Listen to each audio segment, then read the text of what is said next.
Hi friends, ഞാനിന്ന് ചക്കപ്പഴം പൊരിക്കുന്നത് എങ്ങനെയെന്നാണ് എങ്ങനെയാണെന്നാണ് കാണിക്കുന്നത്. ഇന്ന് ഈ കയ്യിലിന് ഞാൻ അരിപ്പൊടി പത്തിരിപ്പൊടി എടുത്ത് അതിൽ ഉപ്പ്, ഒരിത്തിരി പഞ്ചസാര, ഒരു നുള്ള് അപ്പക്കാരം അതൊക്കെ ഇട്ട് കലക്കി വെച്ച മാവാണിത്. അരിപ്പൊടിയാണ് എടുത്തത്. അത് കലക്കി വെച്ചതാണ്. ഇത് ചക്ക, പഴുത്ത ചക്ക കുരു പോക്കിയിട്ട് ഇങ്ങനത്തെ കഷ്ണങ്ങളാക്കി വെച്ചതാണ്. ഇതിങ്ങനെ കഷ്ണങ്ങളാക്കി വെക്കണം, പഴുത്ത ചക്ക. ഇത് നമുക്ക് മാവിൽ മുക്കി നമുക്ക് ഇങ്ങനെ പൊരിച്ചെടുക്കാം.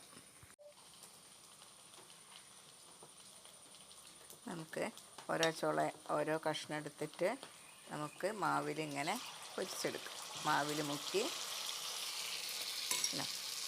നമുക്കിങ്ങനെ പൊരിച്ചെടുക്കാം. ഇതാ 4 മണി പലഹാരം ചക്കപ്പഴം പൊരിച്ചത്. 4 മണിക്കുള്ള ചായക്കുള്ള പലഹാരമാക്കിയാലോ?